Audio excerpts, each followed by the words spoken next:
Welcome to the Apartment Investor Pro podcast, where we talk about how to be a more successful multifamily investor with a focus on using technology to boost your business.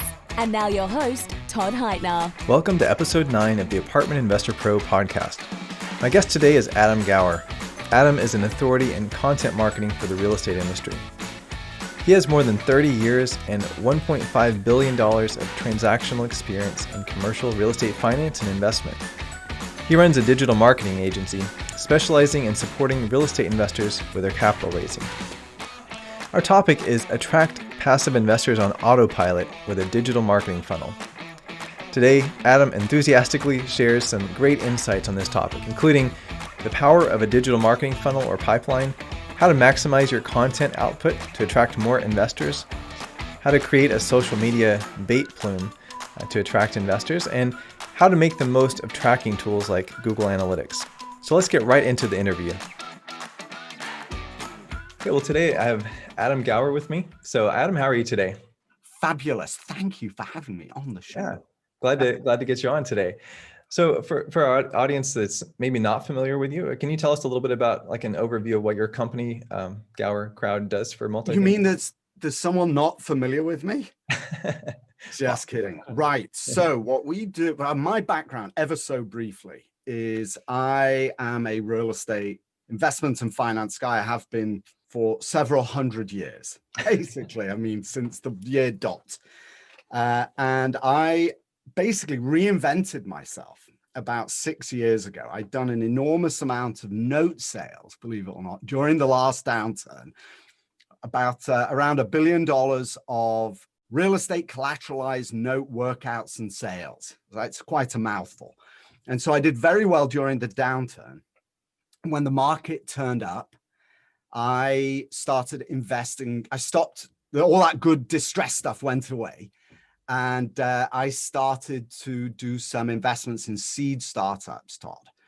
And with these startups, they were talking a foreign language. Anyone that listens to my podcast is going to hear me say this 1,000 times. So apologies to those that have heard me say this already. But I started investing and they were talking a foreign language. And that foreign language was the language of digital marketing, online marketing. It's never been anything that in real estate we've ever used, right? Until the Jobs Act of 2012 and subsequent promulgation of the laws a couple of years later, 2014, 15 or so. And when that happened, there was a merger between real estate syndication, which is what I've done all my life, and digital marketing, content marketing. And so at that point, I decided to learn how to do that. It occurred to me that this was like the most amazing opportunity to raise money online instead of having to do it in person, right? It's basically 1000x your efforts, right? Instead of meeting people in person every time.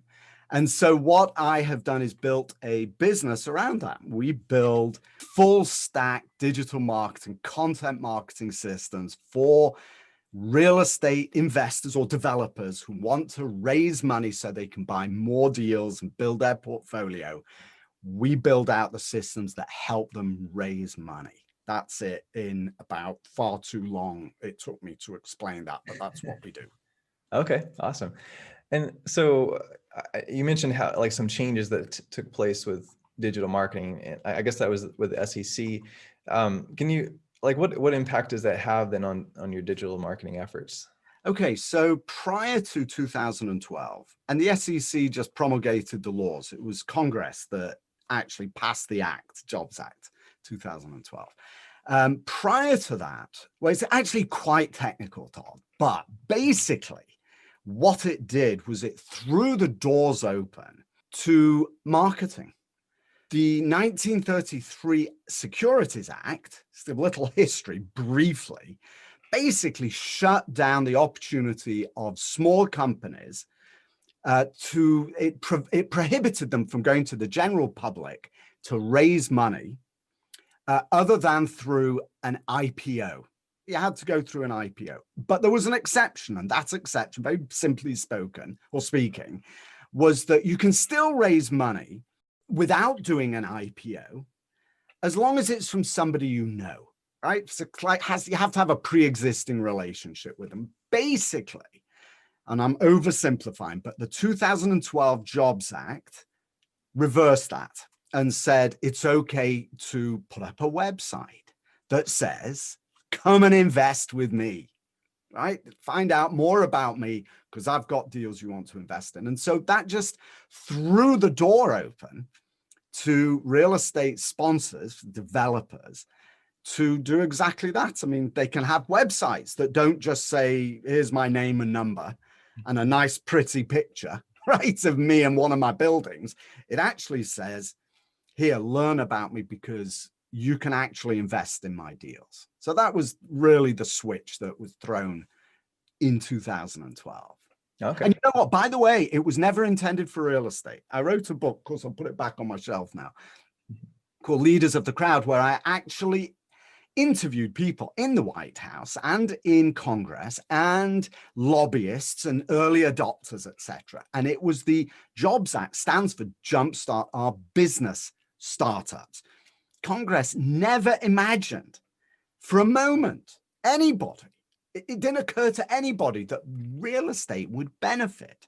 But because real estate syndications are always structured with an LLC, some kind of corporate structure, you're selling shares. And if you're selling shares, that's basically securities. And so it fell under the purview of the Jobs Act. And real estate has become the single biggest beneficiary of that act, even though it was never, ever intended for real estate. Okay, interesting. Wow. Okay. And you touched on something earlier. You talked about like the benefits of doing digital marketing as opposed to just offline stuff, like the way people used to do it. So what would you say, what are the advantages then of doing digital marketing with like real estate syndication? That's a really good question. And the simple answer to that question is you can do 1,000 times the same amount of work in the same time.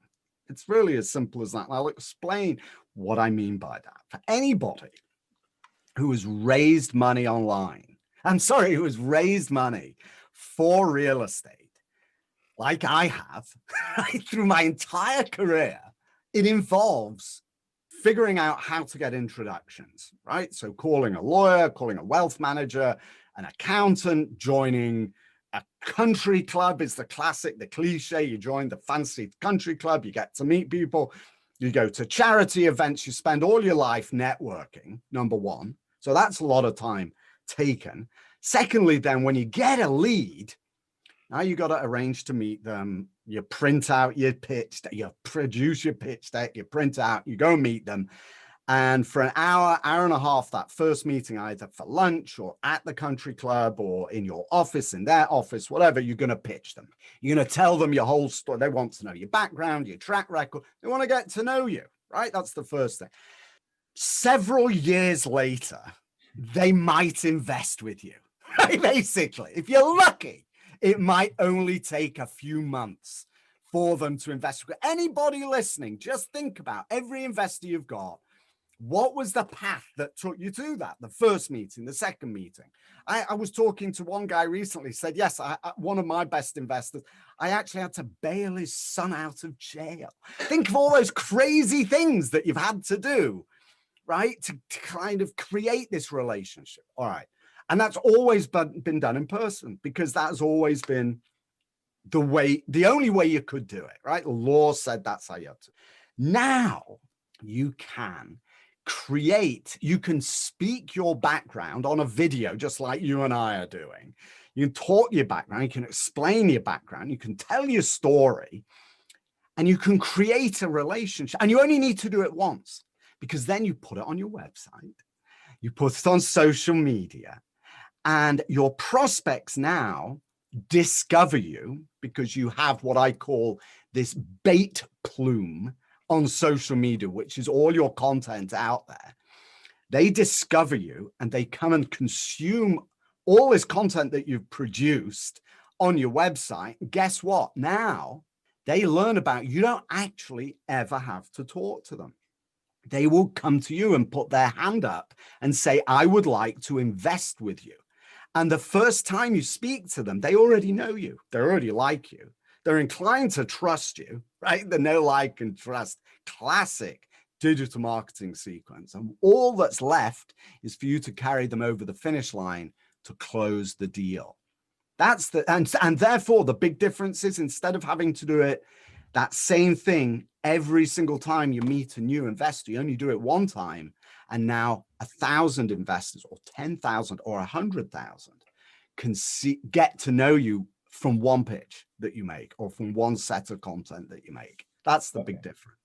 Yeah. Okay. Yeah, it's really powerful because, instead of a one-to-one type of relationship building thing, it's a one-to-many. I mean, lots of people are essentially building a relationship with you, even if you're unaware of them at the moment. That's exactly right. And it's funny that you say that it's one-to-many. It is one-to-many. From your perspective as a developer raising money, it is one-to-many. Like, my stuff's out there now. I'm probably getting emails from people that have consumed a ton of my stuff, right? And I have no idea who they are. But from their perspective, it's one-to-one. That's very important. They are establishing a relationship with you. And that's why it's so powerful. It's like leveraging your time. It's like duplicating your time and having a kind of a duplicate out there doing all this work for you. Right? It's like that Calvin. Do you remember that Calvin and Hobbes cartoon where Calvin creates a transmogrifier? It has this machine that duplicates himself, and he tries to get himself to go and do his homework and everything. Well, it's the same idea. You can create thousands of you to communicate with prospects. Okay, awesome. Yeah, it's really powerful stuff for sure. And I just want to ask a little bit of something about, I saw something on your website. You have this graphic or this diagram called the investor acquisition system. Can you tell us what that is and kind of walk us through that process? Yes, I sure can. And here's what I would say. Can I mention a page on my website? Is that okay? Yeah. I spend 39 minutes going through that in a workshop, a whiteboard workshop right behind me here. Behind this screen, I've got a whiteboard, and I actually walk you through that diagram. So go to gowercrowd.com/waterfall. Of course, I put completely the wrong URL on that, but that's what it is anyway. It's /waterfall. You'll find it. It's called the whiteboard workshop. But basically, what that is it describes the investor journey, how your ideal investor finds you online, how they consume knowledge about you online, how they travel from social media to your website, how they then interact with your website, how they then put their hand up. And I noticed that this is a primary, by the way, you've got an amazing idea there. Really kudos to you with the lead generation thing that you've got there. But how, right? And the way you step leads up, superb. I'm going to integrate that. It's a really good idea, by the way. But so it's the way that you then grab somebody's name. The way that an investor then puts their hand up and says, I've read enough about you. I want to know more. Please tell me more. Send me more information. And then eventually how that relationship develops over time until the key moment when you say, invest now, please invest. And at that point, your prospects, and this is what the investor acquisition system does, your prospects are now, you may never have even met them. It's really remarkable how it works. You may have never met them or spoken to them. You may not even know they're out there, right? They might just have popped up on your list.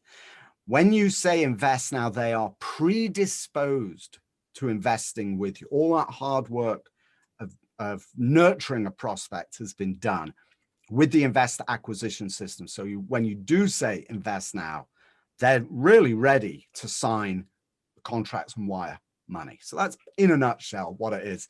Like I said, if you want to know more, it's there at /waterfall. Okay, thank you.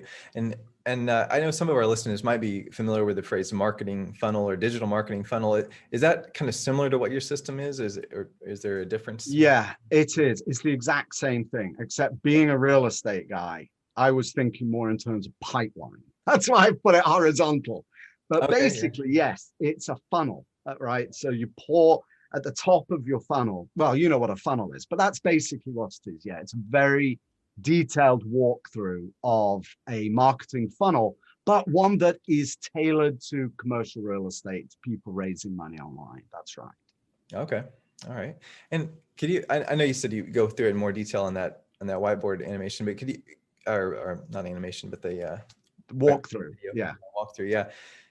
Could you kind of briefly walk us through the journey of a potential investor, like from the time that they first discover you in some way to like the point of investing, like what that, I kind of Sure. know what that process looks like. Let's take a moment to thank our sponsor. When we return, Adam walks us through the journey a new potential investor goes through as they enter your digital marketing funnel and move through it to the point of investing. He also talks about why a digital marketing funnel is 1,000 times more powerful for raising money than traditional ways to get new investors. Plus, Adam shares how he came to have over 3,500 pieces of content to share on social media and how you can do the same to keep attracting new investors. Do you have a website that gives you credibility and captures leads? ApartmentInvestorPro.com can help you get a professional website today. Typically, building a professional website can be a real pain, taking thousands of dollars and months of your time. One syndicator said it took him 10 months on his own. Another had to go through 3 different companies before getting something usable. ApartmentInvestorPro.com makes it quick and painless. All the design and content is already created. With 15 years of experience building websites for investors, ApartmentInvestorPro.com gives you peace of mind and lets you focus your time on finding deals and investors. These powerful websites capture contact information from your potential investors. You can even automate the follow-up process.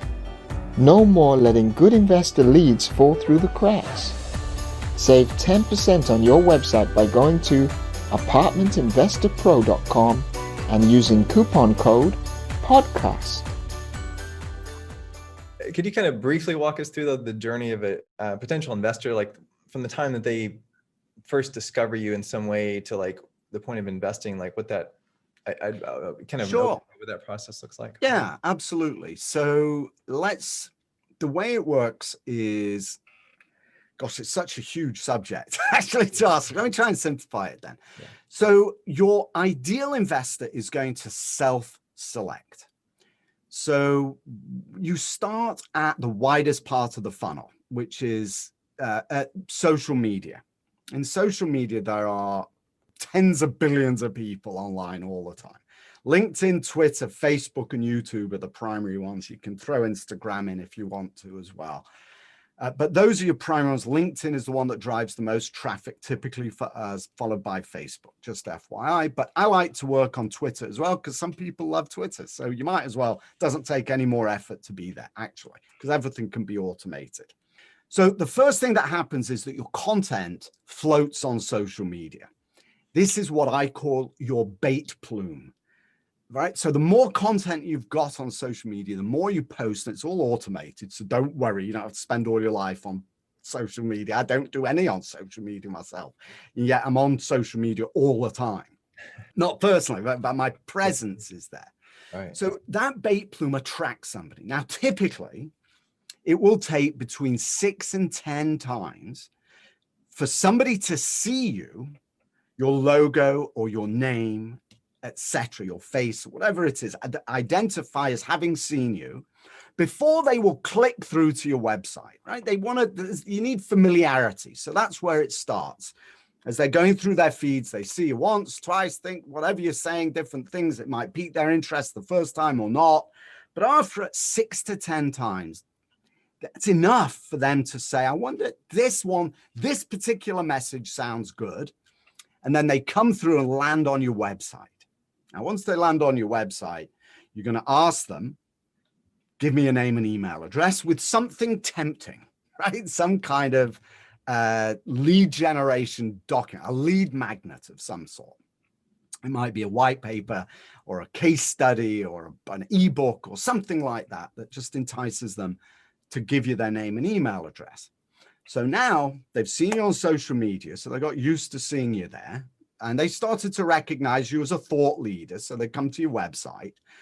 Now they start consuming more information. By the way, you can track behavior. You can see where people go and what pages they land on, as you well know, and how they travel across your website, etc., and how long they spend, etc., etc.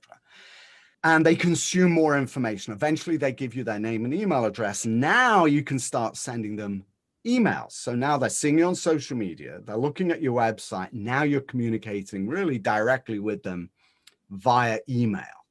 And so this whole cycle establishes a relationship. It's actually, and if you use video for your content as well, which I love to do, I discovered the love of video, having spent 2 years just doing audio when I started podcasting. This is how you develop a relationship. And so that's how your investors will come to get to know you as well. They just get deeper and deeper. Their journey, as they get deeper into knowing you, right, they get to know more about you. So that's it in a nutshell. And I forgot your question, but I hope it was about the investor journey. Yeah, no, that's right. Yeah, just kind of the journey that people typically go through. And you mentioned one thing that it usually takes 6 to 10 times for someone to see you on social media. I know sometimes people will try something and they'll put an ad up or something like that, and they're like, oh, it didn't work. But do you have any thoughts on that? I mean, well, I guess kind of goes along with what you're saying. I mean, you kind of have to do this repeatedly, right, before you start seeing any results. Oh yeah, it's the funnest thing. I mean, I enjoy basically you test. So I know it sounds a bit crazy, Todd, but we just did an audit somewhere around, must be now about 3,500 pieces of content. Imagine that rotate constantly on social media. And we can track which piece of content gets the most action. Now, here's an important observation. It's social media, but you're conducting business. And investors don't generally chit chat. Serious investors don't chit chat on social media. They don't make a comment, right? This isn't happy cat videos. This is, please give me tens of thousands of dollars postings. Essentially, that's what it is. So this is serious business that you're talking about. So what happens is that people don't necessarily like or comment. It doesn't matter. They're seeing you. You are creating a presence online. And when they travel to your site, you can see which posts are which drive the most traffic.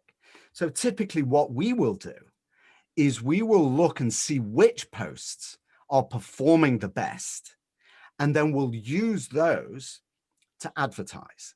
So those are the ones that we will adapt to go out because we know that those are performing the best. So the bottom line is create content and then test it. It doesn't matter if something fails, fine. There's no failure. What you did was you learned that particular structure doesn't work. So you try something else, and it's a constant process of iteration. It never ends. And it's a lot of fun. It's all data. Yeah, it's a blast, actually. So you're looking then more for like click-throughs rather than like some kind of engagement with the post itself, like liking or whatever. Yeah, it's not a happy cat video. You know, I mean, it's not social. The action happens on your website. This is why what you do is so important. People will see you on social media, will see you and the more they see you posting intelligent content, and all that content is, by the way, is here's a important article about the internal rate of return, or here's an article about cat rates. You have a nice image and a link that takes them back to your website. That's all you want, is a click on that back to your website. You have to have a website. That is your mothership of content. That's where everything resides. If you don't have a website, you don't have anything. It's fundamental. It's the core of everything you do. But then outside of that, you want to drive traffic to it. And that's done on social media. And so people will see you on social media passing through their feed. And the more they see you, the more inclined they're likely to be to click to find out more. I'll give you an example of how this works. I mean, everybody, you know how this works. You, not you, Todd, being the you, but you who's listening knows exactly how this works, because right now, and I don't want to date this podcast, it's an evergreen podcast, but during times of elections, right? During election times, you know what it's like when you drive down the street and you just see a big sign up that says, yes on 27, or vote for Todd, he's the best. Now, if you only see that once, when you actually stand there in the polling booth doing your thing, you're really explaining. But if you see somebody's name often enough, and you're not really sure, actually, what they stand for, and I think, oh yeah, that guy's pretty famous. Yeah, and I know that guy. I'll check that box. That's just familiarity. All you're doing is breeding familiarity. And by the way, as ghastly as politics are, I'm not trying to create a parallel between that and what you do online. People won't think of you as a politician. Trust me on that. But you can use the same power of breeding familiarity by repetitively showing up when people are there wanting to find out about, or even accidentally discovering real estate online. As long as your messaging is relevant to them and you have different kinds of messaging, it will resonate, and eventually they will check that box. And online, what that means is come to your website. Okay. Yeah. That's really powerful stuff. And you mentioned like how you track a lot of, what's happening with social media. Do you have a certain tool that you typically recommend for, automating and tracking all that kind of stuff? Yeah. So number one is Google Analytics. Google Analytics is it. It is of labyrinthine complexity. Yeah. However, just say that straight off the bat. Yeah, that's for sure. But there are some basic tricks. It's just actually Google Analytics. If you plug that in and you install that on your website, and then log on, it's quite wonderful because you'll send out an email blast. And you'll see how many people are actually looking at your website right now. And you can see what pages they're on and what pages they go to, from this page to that page to another page. And it is very, very complicated and very, very dense, but incredibly powerful as well. But Google Analytics is the primary driver for most everything. Okay. And then what about like with the social media stuff, like where a post came from? So there's a couple ways to do that. Again, we are diving deep into into the weeds of technicality, but I'll tell you exactly how it works. So there are a couple ways of doing that. First of all, Google Analytics will tell you where your traffic's coming from. So they know if it's coming from LinkedIn, Facebook, a kind of a high level, this traffic's coming from LinkedIn, right? And you can see to a 1/10 of a percentage point, probably deeper, even if you really wanted to, how much traffic is coming from each platform. Right, so that's number one, and that's kind of your vanilla level. But what you can also do is you can put UTM codes, which stands for, as far as I can tell, and I might be wrong, but Urchin Tracking Module. I think it stands for something ridiculous. That's what it says on when I looked it up. So maybe somebody's playing a joke, but UTM codes. You can install a UTM code, and what a UTM code means is, so you put on your website, right? So it might be toddheitner.com. By the way, is that how you pronounce your last name? Yeah. Okay, good. Okay. So whatever your .com is, /, and you see this all the time. If you click on a link in an email, pay attention to what the URL says, and you'll see it'll say / and then UTM, and then there'll be a bunch of code.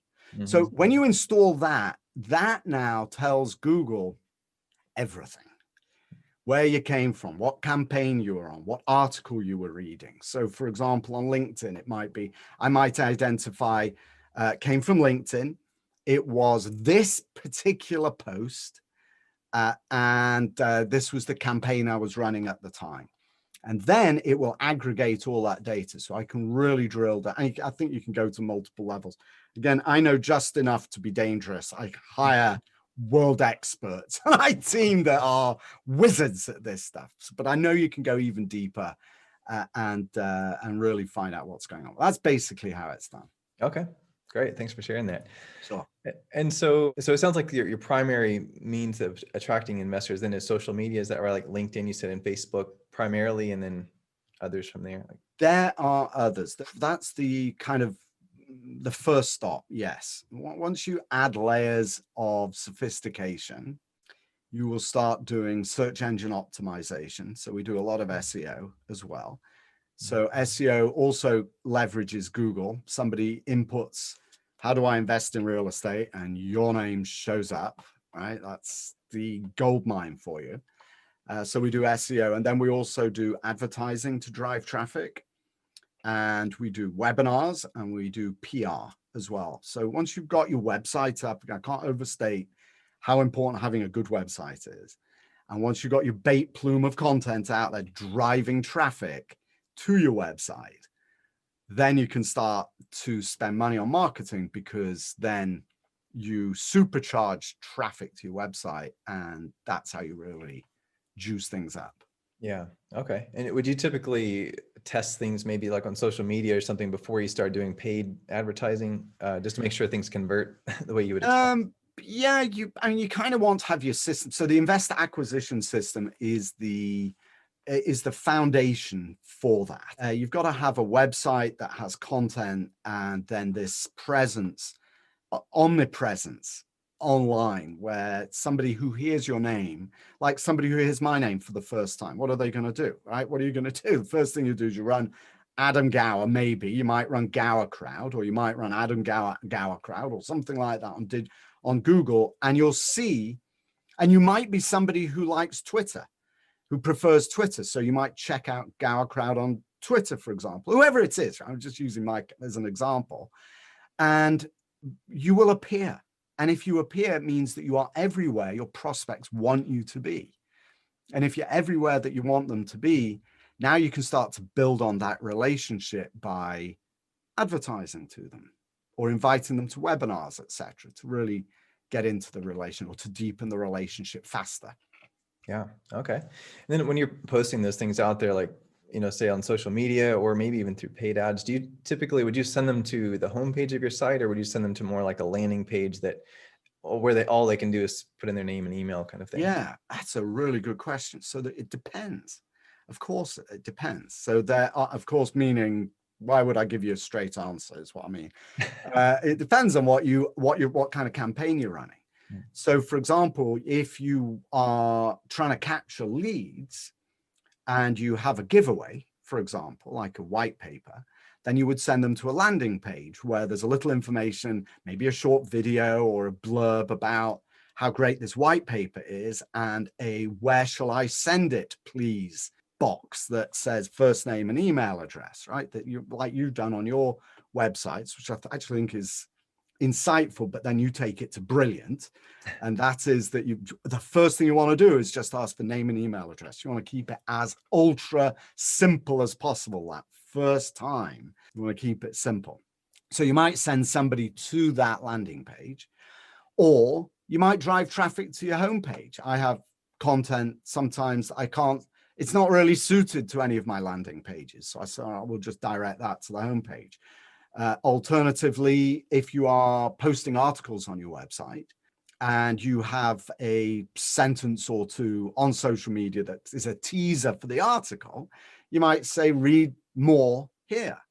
And that redirects them to the article page, which is also a landing page. Basically, every page on your website is a landing page because people land on it. They just have different kinds of functionality. And importantly, if you do have articles, you also want to have lead generation forms embedded in that. You never want to have any page that doesn't say somewhere nicely, give me your name and email address in return for something like join the newsletter or whatever it is. So everything serves as lead gen. Yeah. Okay, great. And one thing I noticed you talk about in your process or your system is repurposing content. And can you tell us kind of what that means and why you do that, or how you do it? Absolutely. It's my favorite thing. And so the same idea that you're taking your pitch and creating a video so that people can watch it, 1,000 people can watch it, you only have to say it once, or more than 1,000, obviously, over time. The same can be done with that content. It's what I call content factoring. And that's where, for example, we would take this podcast that you and I are doing, and we might create how long have we been talking? 40 minutes or so, however long it is, 40 minutes. Let's say we go for an hour for argument's sake. So from an hour, that runs, let's see. So we could probably get 2 or 3 written articles out of that from the transcript. We'll create short videos, really short videos. We might get 12, 15 out of an hour, or up to 12, let's say 10 of those. Then we'll also go through and have a look at anything that was said, you know, that was wise and wonderful. It's very rare for me to say anything. It's usually just my guests that say anything halfway intelligent. And we'll take a quote from them and we'll create an image for social media. And from an hour conversation, we can get at least 10 of those. So from an hour conversation, an hour video recorded podcast, we can get 10 videos, 10 quotes, 2 articles. That's almost 24 pieces of content. Now, if you're doing this once a week, right, that's 100 pieces of content a month, 600 in 6 months. That's how I've got to 3,500 pieces of content out there. And every single week we add more and more. And the more of that you have, the bigger your bait plume becomes on social media, and the more people see you and start navigating towards you. Gravitating towards you, I should say. Okay, so you put all those different pieces out there on social media, and then each one of those is a potential. Somebody could click back to your site and maybe go to. Would you send them to an article or the full video, or what do you typically do? Yeah, again, so it really depends. I mean, I do give some thought to what I'm going to direct them to. I like to have a bit of a mix. Some of the quotes suit very well. So I have landing pages, right? That are lead generation landing pages. It might be to sell my new book, or it might be to watch the whiteboard workshop, right? Those are strictly landing pages. Give me your name and email address. I'm going to give you something really cool. So some of those, if what's in the video or what's in the quote or what's in the article, if it makes sense, I'll send them to those lead generation pages. If I can't figure out what I'm going to send them to, I'll just go straight to the homepage. If it's an article, quote from an article, and I really want to promote that article, then I'll send them to that article. So for me, it varies. There's so much. I have so much stuff out there. I'm orienting more, actually, Todd, to sending people to landing pages, lead gen landing pages, because what I want is to grab names and email addresses as fast as possible. That's what anyone listening will want to do as well, because as soon as you've got that, now you can engage them with auto email systems, and you can really develop a relationship a lot faster that way. Yeah, it's true. You can start building that up because you have more control over that process rather than just happening to see some other piece of content you put out down the road and coming back. Yeah, exactly.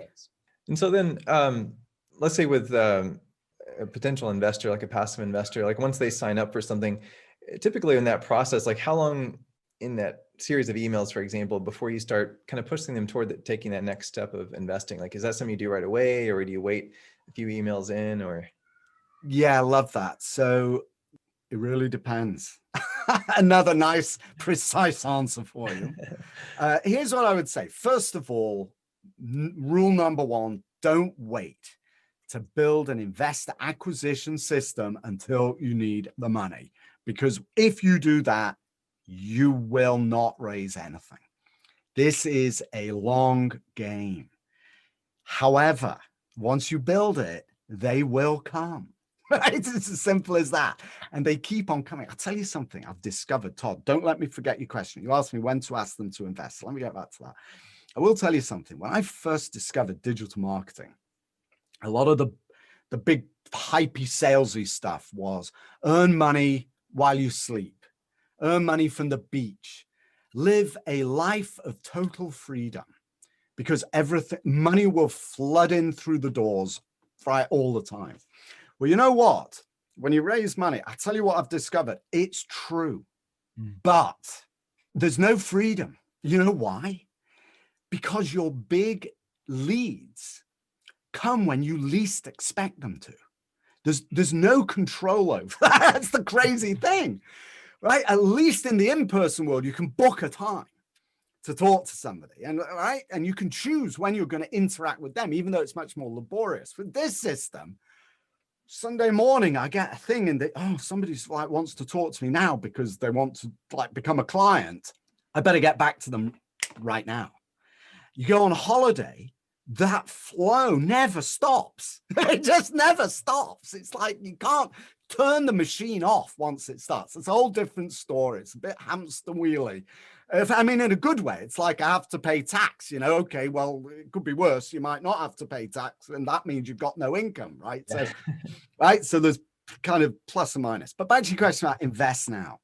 So my clients, we have private clients. We build this for clients, or we can show you how to do it yourself. But our private clients have different experiences. Some will wait months and months and months before we go to invest now. Really, it can be 10 months before we go to an invest now mode. And then you open the floodgates, right? There's all kinds of ways of accelerating the invest now moment as you approach a deadline, basically, right? Fear of missing out, all kinds of psychological triggers that you can, or reactions that you can trigger in that process. So it can take a long time. Having said that, once you build your mousetrap, your website, you've got your website, it's drawing people in and you're educating people about what you're doing. Todd, I've seen people, we've had clients who have raised money through Facebook advertising in days. I mean, it's insane. It's like, to me, somebody on Facebook, I've got my phone, for anyone just listening, I want my phone up as a prop, scanning through Facebook, right? They're going through their feed, looking for happy cat videos or funny cat videos, see an ad that says, invest now in this great deal. They click on that. And a few days later, because you've got an amazing website that's educating them on who you are, what you are, and everything about you, they'll wire you tens of thousands of dollars with no contact, no actual direct contact with you by phone, even by email. I'll just go through your funnel, your invest now funnel, and invest immediately. So it can work both ways, but don't ask anyone to invest now until you've educated them on who you are, and it will be a lot easier to close the deal when you've done that. Yeah, there's a lot more resistance if they don't know anything about you. They don't, like you were saying, like that, know, like, and trust. They really don't have that. And so that resistance is a lot higher. Yeah. Okay. And the point you made about about how it comes when you least expect it, I think that's, like you said, it's sort of like a blessing and a curse, because yeah, maybe it's not always convenient, but on the other hand, like it's at that point in the person's, in their journey, when they are ready, you're available to them. So I think that's a really powerful thing to have that opportunity for them to be able to act on that, when they're at that point. Yeah. And you can also, when I have prospects, high private client prospects, people that I really want to work with, and I'm being kind of weird about it. I mean, we have criteria. Let's just put it that way, right? We don't work with everybody on the private client side. So when somebody comes through, my policy is respond immediately. Just get on them absolutely immediately. Now, there's no reason why you could not have when somebody reaches out to you, you can automate the response and say, hey, thanks so much for, getting back to me. I'll get back to you within 48 hours, right? You can, as long as you communicate. And I noticed you might be anticipating this question coming up, and I hope you ask it because it's one of the most important. I want to preempt it, but you asked something about, I think in the questions you sent, do you communicate with somebody after they've invested?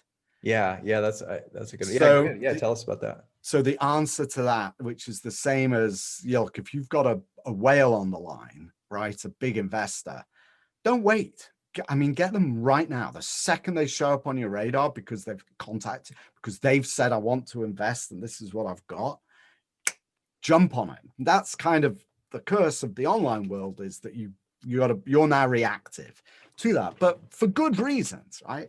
Right. The answer to your question, do you communicate after they've invested, is a humongous YES on your screen. Absolutely, yes. because why?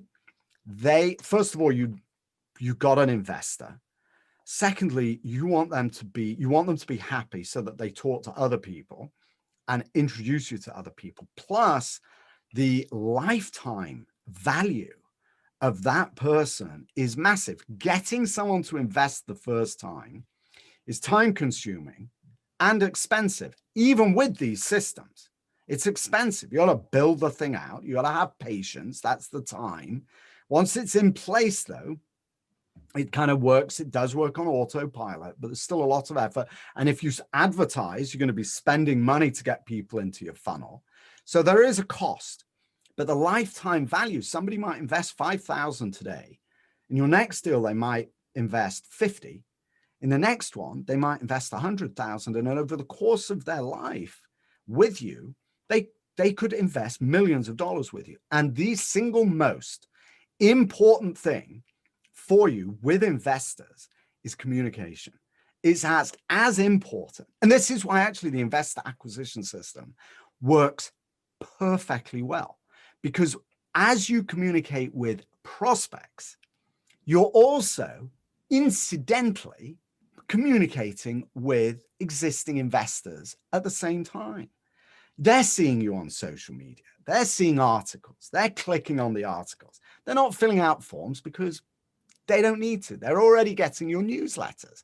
They're already getting your emails. But it reinforces that, and it helps to continue that nurturing process so that when you come to ask an existing investor to invest again, they've heard from you frequently. They know that you're there. You're not taking an investment 12 months later, right? Popping up, asking for more money again, right? You're in front of them all the time. Yeah, you're kind of keeping that relationship alive then essentially, right? You're just kind of keeping it alive and keeping it in front of them so that when they're ready to invest again, you're the one that they're going to think of to invest with. Yeah, and it's more than, Todd, it's more than just keeping the relationship alive. You're building on that relationship. Everything that you send out adds to the relationship. It deepens the relationship with your prospects and your existing investors. Yeah, great. Well, that's really powerful stuff. I really appreciate you sharing that. We got dug deep into some of those topics. So can you tell us a little bit, what's the best way for our listeners to connect with you? I know you mentioned the gowercrowd.com/waterfall, and that's where they can find out about what kind of a lot of what we're talking about today. Is there anything else you'd recommend for? Oh, thank you so much for asking. Yes, actually there is. So I just published a new book. Actually, I managed to publish 2 books last week, but the one that I would point you towards is the one that's on the screen now. It's called Syndicate. And if you go to gowercrowd.com, the reason that I've got this natty bright red shirt on today is that all my CTAs, all my please learn mores are the same color, so you can't miss it.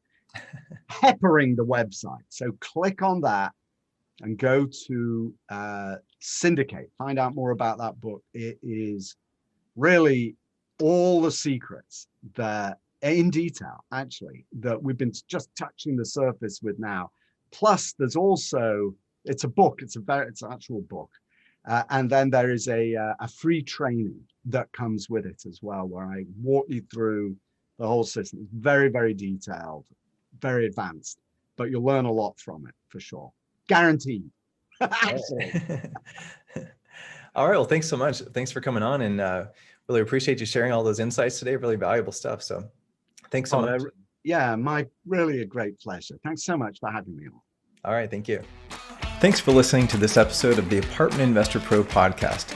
Be sure to subscribe to get the latest episodes. Also, visit our website at apartmentinvestorpro.com and connect with us.